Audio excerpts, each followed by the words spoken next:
Okay, so as stated in the chapter 14 part 1 video, basically what we looked in that is kind of some of the vocabulary, reasoning, formulas we were talking about.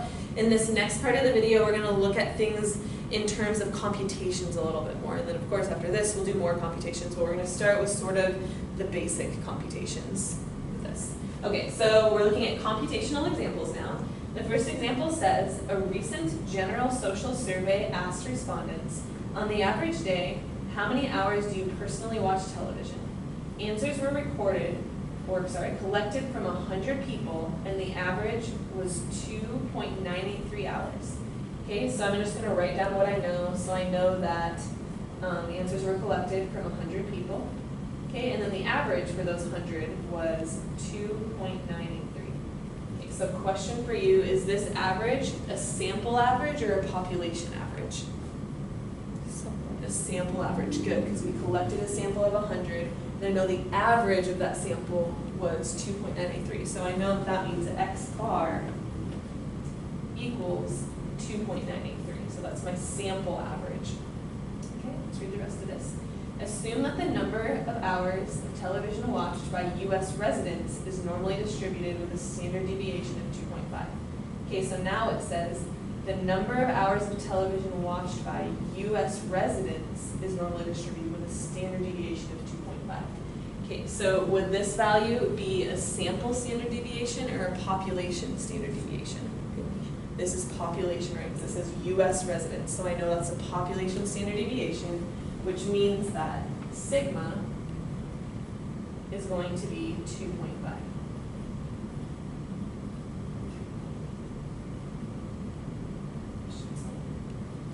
So first part of this, what is your estimate for the mean number of hours of television watched by U.S. residents? Okay, so thinking back to the central limit theorem, we see that our X bar is 2.983, and we would estimate that the population average is going to be really close to that, or at least it should be based on the central limit theorem. So we know our population mean, our sample mean, and our mean of sample mean should all be really close to one another. So based on this value, we would guess that our mu for our population is going to be the same. So that's what we would estimate. We'd have to see, if it's correct or not.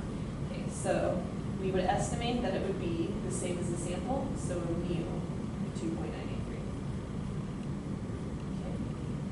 Okay. Right, like we said before, we didn't actually collect this parameter on our own. We used a sample to estimate it. So we know that there's going to be a little bit of margin of error in there, some error. And if we want that at 95% confidence level, we can adjust the margin of error for that. Okay, so to calculate this, basically what we're doing is first we need to recall from the previous piece of notes that the confidence interval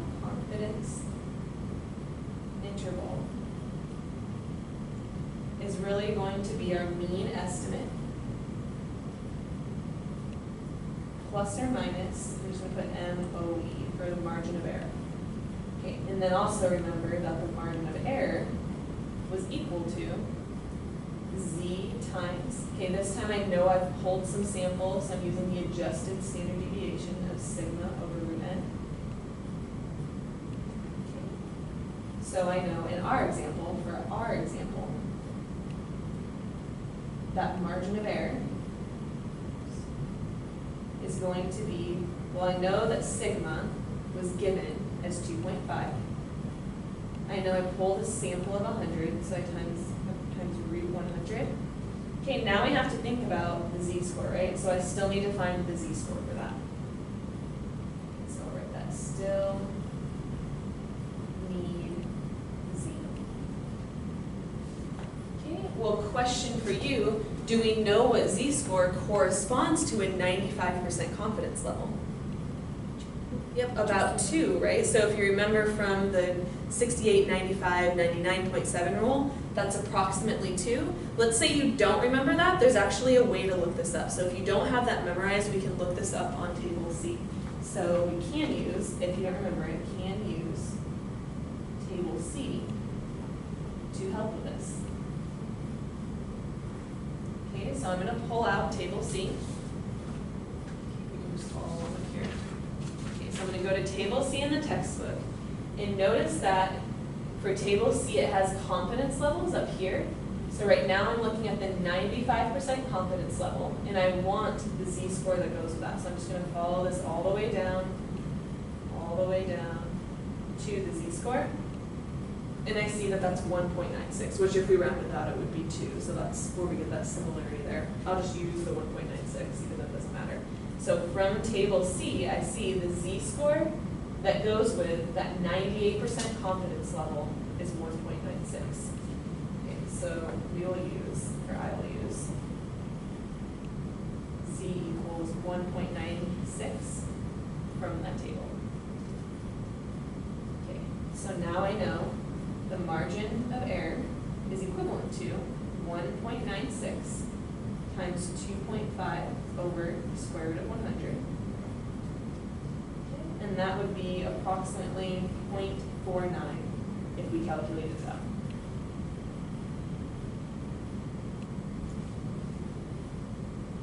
Okay, so just for good measure, let's just use kind of the same information at the beginning, but try this with a different confidence level.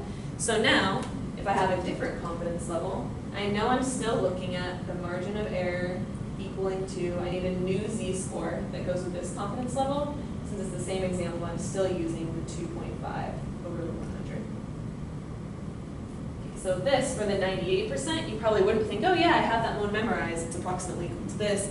This one we would actually have to use the table C for. So this one we need table C. So I'm just going to look this up, on table C. Okay, so going through that, now I'm going to go over to the 98% confidence interval, which is right here. I'm going to follow that all the way down. And I see the z-score that goes with that is 2.326. So the z-score that goes with that is 2.326. 2.326. So now I use that just on my table C. I'm going to plug the value back into my margin of error. So we would get the margin of error is equal to 2.326 times 2.5 over the square root of 100. So that's going to be about 0.5815. So basically, when you see that confidence level, and you know you need the margin of error, but you're given the rest of the info, that should clue you in on, okay, I need to find the z-score. To do that, I'll use table C and look up my confidence level. Okay, so this is what happens when at the beginning, we're given a sample mean and then a population standard deviation, which is, again, honestly, a little bit unrealistic, but we're starting to get to more realistic scenarios. Okay, so questions? So let's look at even more computational examples. Okay, this is still kind of stemming off the same examples, so I'll try to put it up here with it. Okay, so now what we want to do is find the 95% confidence interval for the mean number of hours U.S. residents watch television. Okay, so remember for this, we're using our mean estimate. Plus or minus, we want our margin of error for 95%. So now I'm just going to fill in those values that I found in parts A and B.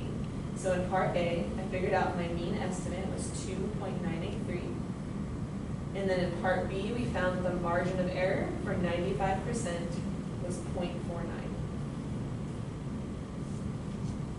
So if you did the calculator work, what we would say for this is we are 95% confident. We are 95% confident. The population mean of TV time,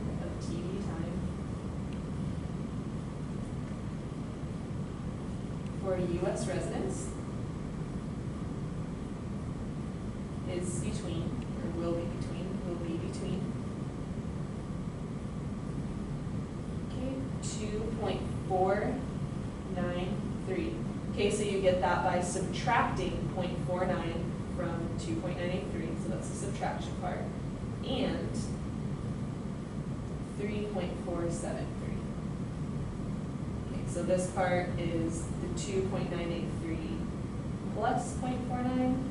This part is the 2.983 minus 0.49. So you're just finding the interval values that it's approximately between on those parts.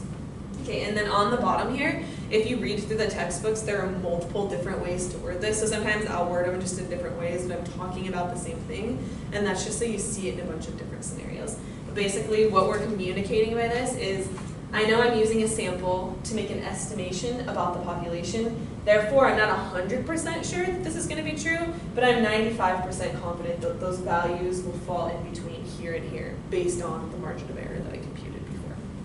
Okay. So let's try another one, but this time with a 98% confidence interval. Okay, so now for this, we're using the same idea, but just the values from part A, so the mean estimate, which is the 2.983. And then the one that we found in part C, so that was plus the margin of error for the 98% confidence interval. So this was 2.983 plus or minus what we already calculated was 0.5815. Okay, so I'm going to word this one slightly differently, but it still means the same thing. So what I'm going to say is, we can say our population mean for US TV watching hours is between 2.405, that's just the value we get from subtracting 0.585 from 2.983, and 3.5645. And that's with 95% confidence. Okay, so I can say that with 95% confidence. Okay, so here again, to get this value, we just have 2.983 minus 0.5815. Did we get the 0.505? Yeah. Where did we get that one? This one? No, the 5.8. This? Yeah. Oh, this is what we calculated up here. So already, this is our margin of error for the 98% confidence interval, and that's what we found in part C right here. Okay. So we found that in part C. So I just filled it back in, basically. Sometimes you'll have to do it all in one step, though. They're all in one question. Okay. Do you have more questions about those ones? Okay. All right, so now let's try something slightly different. Just combining a few more things. Okay, so let's try another example. This one says, a recent general social survey asked respondents, on the average day, how many hours do you personally watch television? Answers were collected from 300 people. Okay, so I know that I'm looking at a sample of 300. And the average was 2.983 hours. So the average there would be X bar because it's from a sample. It's still 2.983. Okay, assume that the number of hours watching television by U.S. residents is normally distributed with a standard deviation. So this is sigma, since it says U.S. residents, it's a population of 2.5. Okay, and now we're find a 95% confidence interval for the mean number of hours watched from U.S. residents. Okay. So if we're thinking about the wording of this, what's really the only difference between what we're doing in this one and what we were doing before? There's only one thing that's different. Still finding 95% confidence interval, we've done one of those. And the one we did before was still with X bar equaling this, and sigma equaling to 2.5. Okay, the only difference on this is our n is 300 now. So we're basically seeing, now if I take a bigger sample, how does just adjust my confidence interval? So if you take a bigger sample, do you think your error is going to get bigger or smaller? Smaller, right? The bigger sample we have, the more close to normal it becomes, and the smaller our margin of error is. So what we would expect to happen with this is our confidence interval is going to get a little bit smaller because that means we're more confident. So those range of values that it could be in between is slightly smaller. So you should see, as you take a bigger sample, your margin of error is smaller because things become more accurate. Okay, so let's go through that calculation. I know that the mean I'm using for my estimate and 2.983, plus or minus. I already found the z-score that goes with 95% was 1.96. I know my sigma is 2.5. And this time I'm dividing by the square root of 300 rather than the square root of 100. Okay, so if I go through this, I get 2.983 plus or minus 0.2829. Okay, and even looking at this, I'm going to compare that real quick to my previous margin of error. If you think back to when we did this before with only a sample size of 100, my margin of error was larger. It still wasn't huge, but it was bigger. Now that I've taken a bigger sample size, 300, my margin of error is smaller, which makes sense logically that we would have that. Okay, so what this means is, again, if you write it out, we are 95% confident that our US mean TV watching hours